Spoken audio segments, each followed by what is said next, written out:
Hi friends, I మరుప్రసాద్ from RK aqua systems. ఈ video ఏంటంటే 2000 LPH RO ప్లాంట్ పెట్టాలి అనుకునే వాళ్ళు ఫస్ట్ అడిగేది కొటేషన్. అయితే ఈ వీడియోలో నేను కొటేషన్ ఎక్స్ప్లెయిన్ చేయడానికి ట్రై చేస్తాను. వీలైతే లాస్ట్ వరకు చూడండి, స్కిప్ చేయకుండా. రా వాటర్ పంపుగా లేయర్ 1.5 HP మోనోబ్లాక్ మోటార్ని యూజ్ చేస్తాం. లేదు అనేసి అంటే CRI 1.5 HP విరాట్ని యూజ్ చేస్తాం. ఈ రెండింటిలో ఏదో ఒకటి రా వాటర్ పంపులో ఇక్కడ మనం యూజ్ చేసుకుంటున్నాం. రా వాటర్ పంపు తర్వాత శాండ్ అండ్ కార్బన్ ఫిల్టర్స్ వస్తాయి. అయితే sand filter and carbon filter రెండింటికి కూడా వెజల్స్ అవసరం. ఆ వెజల్స్ వచ్చేసరికి 1465 సైజువి ఆల్ఫా ఎయిర్సోల్ కానీ, లేదంటే ఇక్కడ లేయర్ అని కానీ, లేదంటే క్యూరోస్ అని కానీ వెజల్స్ వస్తాయి. 2 వెజల్స్ వస్తాయి 1465. ఈ వెజల్స్లో మనం ఏంటంటే శాండ్ వేస్తే శాండ్ ఫిల్టర్ అయ్యిద్ది, కార్బన్ వేస్తే కార్బన్ ఫిల్టర్ అయ్యిద్ది. మరి ఎలాంటి శాండ్ వస్తుంది, ఎలాంటి కార్బన్ వస్తుంది అనేది తర్వాత చూపిస్తా. అయితే ఇప్పుడు ఈ 2 వెజల్స్కి కూడా పైన మల్టీపుట్ వాల్వ్స్ అంటారు వీటిని. ఇది వచ్చేసరికి 40 NB UKL కంపెనీ మల్టీపుట్ వాల్. ఇలాంటివి 2 మల్టీపుట్ వాల్స్ వస్తాయి. శాండ్ అండ్ కార్బన్ ఫిల్టర్లో యూజ్ చేయడానికి శాండ్ వచ్చేసరికి 3 mm నుండి 5 mm మధ్యలో ఉండే శాండ్ యూజ్ చేస్తాం. అలాగే కార్బన్ వచ్చేసరికి యాక్టివేటెడ్ కార్బన్ 950 గ్రేడ్ది యూజ్ చేస్తాం. శాండ్ అండ్ కార్బన్ తర్వాత మైక్రాన్ ఫిల్టర్స్గా యూజ్ చేయడం కోసం ఇక్కడ మనం మైక్రాన్ హౌజింగ్స్ అంటారు వీటిని. మామూలుగా అయితే జంబో హౌజింగ్స్ అంటారు. జంబో హౌజింగ్స్ వచ్చేసరికి ఇంచున్నర సైజు, ఇవి చూడండి, ఇంచున్నర సైజువి 20 ఇంచ్ జంబో హౌజింగ్స్ 2 వస్తాయి. అలాగే 20 ఇంచ్ జంబో ఫిల్టర్స్ అంటారు వీటిని. 20 ఇంచ్ జంబో ఫిల్టర్స్ కూడా 2 వస్తాయి. మైక్రాన్ ఫిల్టర్స్ తర్వాత హై ప్రెజర్ పంప్ని యూజ్ చేస్తాం. హై ప్రెజర్ పంప్ అనేది మెంబ్రెయిన్లోకి వెళ్ళేటప్పుడు ఎక్కువ ప్రెజర్ కావాలి, అందుకే ఇక్కడ హై ప్రెజర్ పంప్ని యూజ్ చేస్తాం. హై ప్రెజర్ పంప్ వచ్చేసరికి 4-12 లుబీ కానీ, లేదంటే 4-12 వచ్చేసరికి CRI, 4-12 లుబీ కానీ, 4-12 CRI కానీ 3 HP హై ప్రెజర్ పంప్ని ఇక్కడ మనం యూజ్ చేస్తున్నాం. హై ప్రెజర్ పంప్ తర్వాత మెంబ్రెయిన్ యూజ్ చేస్తాం. ఇక్కడ మెంబ్రెయిన్ వచ్చేసరికి 2000 LPH RO ప్లాంట్లో 80-40 సైజ్ కలిగిన మెంబ్రెయిన్ హౌజింగ్స్ని 2 యూజ్ చేస్తాం. లేదు అంటే 80-80 సైజ్ కలిగిన మెంబ్రెయిన్ హౌజింగ్ని ఒకటే యూజ్ చేస్తాం. ఒకవేళ ఒకటే యూజ్ చేస్తే ఇందులో 2 మెంబ్రెయిన్లు అనేవి పెట్టేసుకుంటాం. లేదా 2 మెంబ్రెయిన్ హౌజింగ్స్ 80-40 సైజ్ కలిగిన మెంబ్రెయిన్ హౌజింగ్ 2 యూజ్ చేస్తే రెండింటిలో దానికి సపరేట్గా ఏ మెంబ్రెయిన్ దాంట్లో ఒక మెంబ్రెయిన్ అనేది యూజ్ చేసుకుంటాం. 80-40 అయినా సరే, 80-80 అయినా సరే, కంపెనీ వచ్చేసరికి UKL బ్రాండ్ మనమైతే యూజ్ చేస్తున్నాం. RO ప్లాంట్లలో TDSని కంట్రోల్ చేసేది ఏదైనా ఉందా అంటే ఇదే RO మెంబ్రెయిన్ అంటారు దీన్ని. ఈ RO మెంబ్రెయిన్ వచ్చేసరికి 80-40 సైజువి 2 యూజ్ చేస్తాం.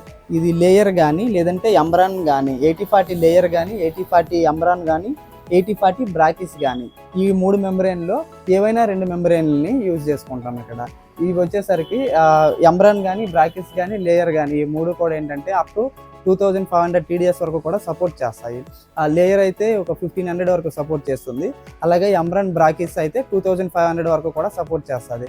ఇంకా TDS ఎక్కువ ఉంది అంటే అలాంటి దగ్గర BM సిరీస్ కానీ, ఇంకా ఎక్కువ TDS అంటే ఒక 5000 కానీ, లేదా 4000 కానీ TDS ఉంటే అక్కడ ఎంబ్రాన్లోనే HT మోడల్ ఉంది. మళ్ళీ ఎంబ్రాన్లో HT మోడల్ని అక్కడ యూజ్ చేసుకుంటాం. మెంబ్రెయిన్స్ వచ్చేసరికి ఈ మూడింటిలో ఏవైనా 2 మెంబ్రెయిన్స్ని మనం ఇక్కడ యూజ్ చేసుకుంటాం. RO ప్లాంట్ అనేది ఆన్ చేయడానికి, ఆఫ్ చేయడానికి మన కంట్రోల్ ప్యానల్ బోర్డు అవసరం. ఇక్కడ కంట్రోల్ ప్యానల్ బోర్డుగా వచ్చేసరికి ఎకార్డో 11 ప్రోని మనం ఇక్కడ యూజ్ చేస్తున్నాం. అలాగే ఈ ఎకార్డో 11 ప్రోతో పాటు 2 ఫ్లోట్ స్విచ్లు వస్తాయి. SS ట్యాంక్లో కానీ వాటర్ ఫుల్ అయితే ఆటోమేటిక్గా ఈ ఫ్లోట్ సెన్సార్ అనేది పైకి లెగిసి ప్యానల్ బోర్డుకి సిగ్నల్ ఇచ్చి ఆటోమేటిక్గా ప్లాంట్ నాపేస్తుంది.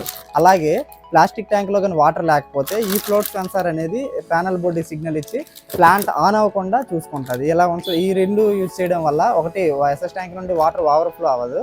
అలాగే ప్లాస్టిక్ ట్యాంక్లో వాటర్ లేనప్పుడు ప్లాంట్ ఆన్ అవ్వకుండా ఉండడం వల్ల వెజల్ లోపలికి వెళ్ళడం కానీ, లేదనేసి అంటే ఇంకేమైనా చిన్న కంప్లైంట్స్ రాకుండా ఉంటుంది. ఈ రెండు ప్యానల్ బోర్డు అలాగే 2 ఫ్లోట్ స్విచ్లు వస్తాయి. వీటితో పాటు వేస్ట్ వాటర్ది, మినరల్ వాటర్ది ఫ్లో మీటర్స్ అంటారు 2 వస్తాయి. మినరల్ వాటర్ ఫ్లో మీటర్ వచ్చేసరికి ఎంత వెళ్తుందని 4500 ఫ్లో రేట్ కలిగిన ఫ్లో మీటర్ వస్తుంది.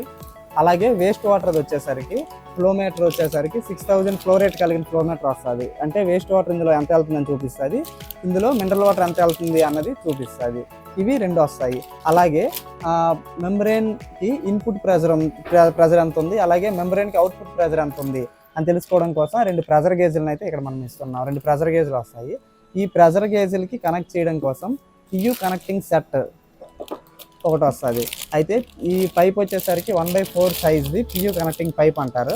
అలాగే ఇందులో నిప్పల్స్ ఉన్నాయి కదా, ఇవి వచ్చేసరికి 1/4 సైజ్ కలిగిన ఫిమేల్ 2 వస్తాయి, అలాగే మేల్ 2 వస్తాయి. ఇక్కడ మనం యాంటీ స్కేలిన్ డోజింగ్ పంపుగా స్మార్ట్ డోజ్ని కానీ లేదంటే న్యూ డోజ్ అంటారు, దీన్ని యూజ్ చేస్తాం. లేదు అంటే కొన్ని సందర్భాల్లో ఎకార్డో డోజింగ్ పంపుని యూజ్ చేస్తాం. ఈ రెండు కూడా గంటకి 6 లీటర్ల వరకు కూడా పంపించగలవు.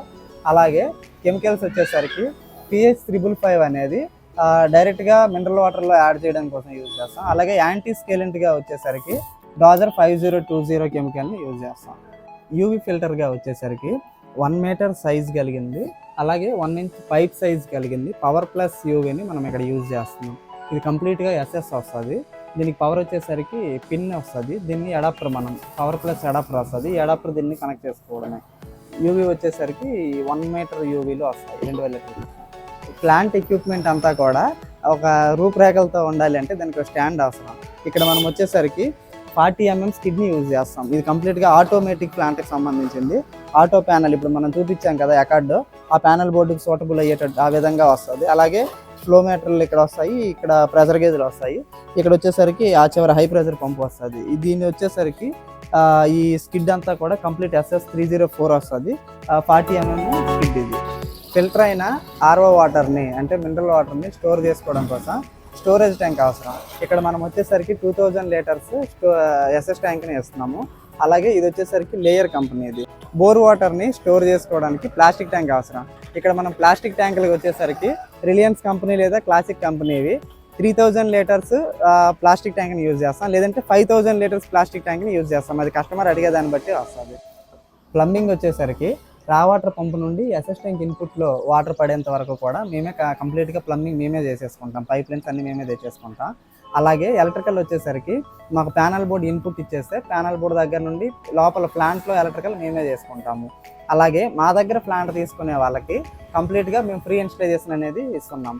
అవి ఇన్స్టలైజేషన్, ప్లంబింగ్ ఇవి అన్నీ ఓకే బాగానే ఉన్నాయి. ఇప్పుడు ట్రాన్స్పోర్టేషన్ కోసం వస్తే, ట్రాన్స్పోర్టేషన్ వచ్చేసరికి హైదరాబాద్ లొకేషన్ నుండి చుట్టుపక్కల కూడా 200 కిలోమీటర్స్ వరకు కూడా కంప్లీట్గా ఫ్రీ ట్రాన్స్పోర్టేషన్. ఒకవేళ 200 కిలోమీటర్లు కానీ దాటింది అనుకోండి, అప్పుడు కస్టమర్ అనేవాళ్ళు ఆ ఎక్స్ట్రా కిలోమీటర్స్కి అమౌంట్ పే చేసుకోవాల్సి వస్తుంది. అలాగే ఇప్పుడు కస్టమర్ ఏం ప్రొవైడ్ చేయాలి అనేది చూద్దాం. ఫస్ట్ వచ్చేసరికి బోర్ నుండి ప్లాస్టిక్ ట్యాంక్లో వాటర్ పడేటట్టు కస్టమర్ పైప్ లైన్ వేయించేసుకోవాలి. అలాగే ప్లాస్టిక్ ట్యాంక్ నుండి రా వాటర్ పంపు వరకు కూడా ఒక పైప్ లైన్ తీసుకురావాలి. ఇవి చేసేస్తే సరిపోద్ది. అలాగే ప్లాంట్ నుండి వేస్ట్ వాటర్ అనేది కాలువలోకి పైప్ లైన్ కస్టమర్ వేయించేసుకోవాలి. అలాగే ఎస్ఎస్ ట్యాంక్ అవుట్లెట్ నుండి బయటికి మినరల్ వాటర్ ట్యాప్లు అనేవి కస్టమర్ వేయించేసుకోవాలి. ఈ కస్టమర్ వేయించేసుకుంటే మిగతావన్నీ కూడా మేమే కంప్లీట్గా క్లోజ్ చేసేస్తాం. అయితే ఈ మెటీరియల్ అంతా కూడా మీకు నచ్చిందని అనుకుంటున్నా. ఇంకేదైనా మెటీరియల్ మీకు నచ్చకపోయినా లేదంటే మార్చాలి అన్నా సరే నాకు కొటేషన్ పంపించాక అది మెన్షన్ చేయండి. ఖచ్చితంగా మార్చేసి మీకు ఆ కొటేషన్ అనేది నేను ఫార్వర్డ్ చేస్తాను. అయితే thank you for watching. Please do subscribe R K aqua systems.